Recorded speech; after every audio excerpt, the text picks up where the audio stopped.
Tu sais quoi la vraie question, Tom? C'est quoi? Est-ce que l'interview d'un président de la République, ça se refuse?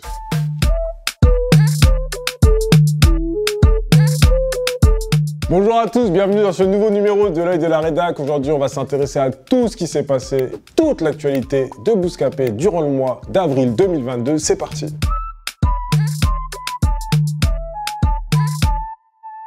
Audience sur le site Bouscapé, on enregistre plus de 3,4 millions de visiteurs sur le mois d'avril. Sur YouTube, on enregistre plus de 9,2 millions de vues avec 18 vidéos publiées. Sur nos playlists présentes sur toutes les plateformes de streaming, on enregistre plus de 210 000 abonnés sur la Bousca Banger, 150 000 abonnés sur la Bousca Hit et sur la petite dernière Bousca Wesh, 4 000 abonnés.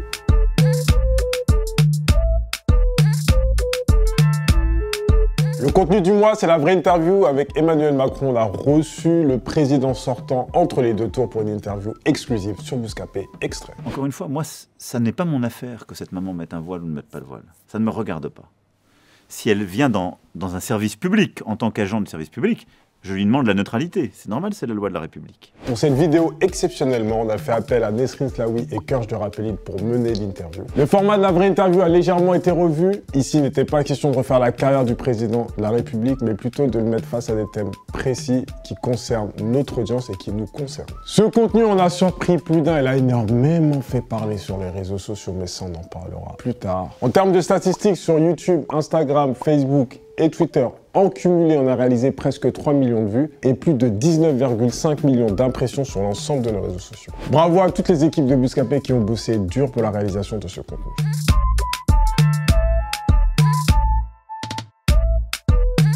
Le partenariat du mois s'est fait avec les magasins Snipes. Pour le lancement de la nouvelle Air Max mise en avant par Jaja et Dinaz, on a réalisé un workshop avec des jeunes venus de Meaux, le quartier des rappeurs.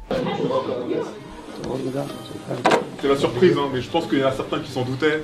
C'est un peu une fausse surprise pour certains, tu vois. L'idée était d'inviter 20 jeunes chez Bouscapé pour leur faire découvrir le fonctionnement d'une rédaction à travers différents ateliers de création. Ils ont pu s'essayer à la réalisation de formats courts, sur côté sous côté ou encore quiche ta ligue. D'ailleurs, j'ai servi de cobaye. J'étais très mauvais. Extrait. J'ai 4 points. Ah mais pose pas les questions assez vite lui aussi. En termes de chiffres, on a atteint plus d'1 million d'impressions sur l'ensemble de nos réseaux sociaux, plus de 340 000 vues sur l'ensemble des contenus vidéo postés et plus de 30 000 likes. Des beaux chiffres. Merci à l'agence Yard et à l'équipe de Snipes pour la confiance sur cette OP.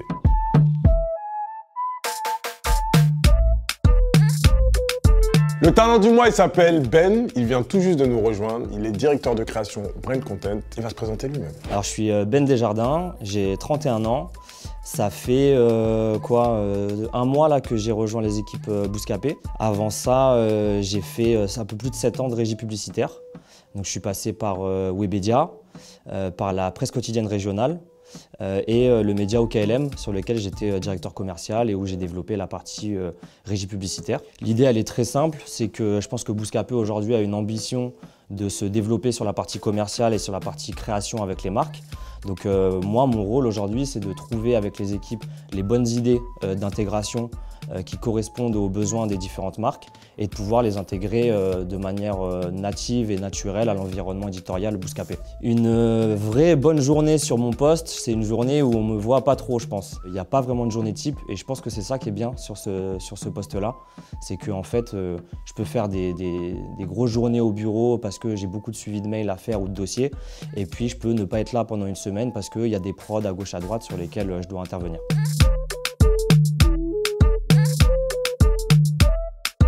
La question du mois, pourquoi avoir invité Emmanuel Macron sur Bouscapé? C'était clairement l'événement ce mois-ci, ça a fait énormément parler, ça a suscité énormément de réactions. Du coup, on a sélectionné 4 réactions qui sont revenues le plus souvent sur les réseaux sociaux et on va y répondre tout de suite. Et vu que vous êtes apolitique, vous allez donc inviter Marine aussi, hein? Alors on va être clair là-dessus, on n'est pas un média politique de base, on ne s'est jamais dit qu'on allait interviewer un politique. Ici l'occasion s'est présentée d'interviewer le candidat sortant entre les deux tours. On s'est dit que c'était le moment de recentrer le débat et de poser des questions vraies, comme on aime faire et comme on a toujours fait. Mais évidemment qu'on n'aurait jamais reçu Marine Le Pen chez Bouscapé, tout simplement parce que c'est une raciste avérée et il n'y a pas de débat là-dessus. Question choisie et préparée.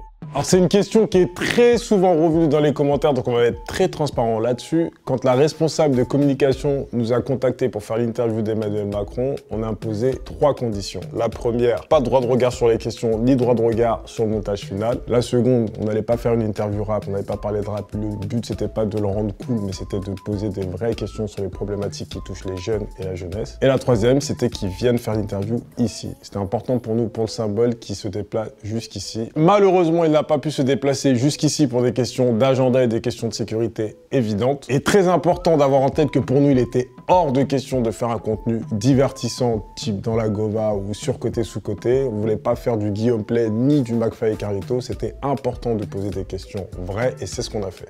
Un média rap doit-il se compromettre avec des politiques, surtout en période d'élection et que cet enjeu politique lui semble pas prioritaire le reste du temps? Malaisant, non?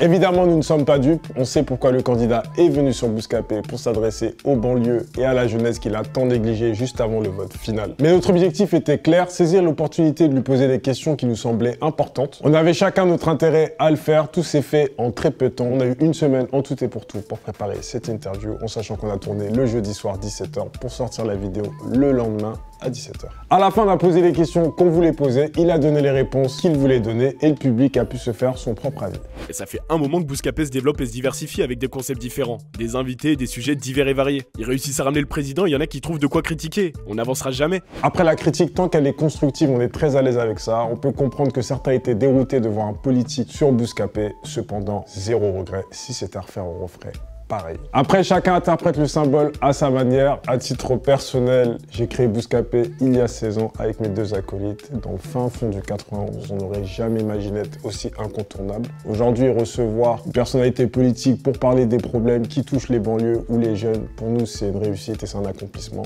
On est très fiers d'avoir fait ce truc-là. On va profiter d'ailleurs de ce symbole pour lancer des contenus plus sociétaux qu'on avait déjà dans les cartons. Il faut garder en tête, c'est que Bouscapé, c'est un média rap avant tout qui s'est ensuite étendu à la pop culture, mais c'est aussi le média de la banlieue, le média de la jeunesse. Et aujourd'hui, on sait qu'on a une responsabilité vis-à-vis de cette jeunesse-là. Et on sera à la hauteur. C'était l'œil de la rédac, l'épisode 37. Merci d'être toujours aussi nombreux à nous regarder. N'hésitez pas à nous suivre, à vous abonner sur la chaîne YouTube, Instagram, Facebook, Twitter, tout. Suivez Bouscapé dans son ensemble. On se revoit le mois prochain pour parler de l'actualité de Bouscapé. Toujours d'ici là, prenez soin de vous.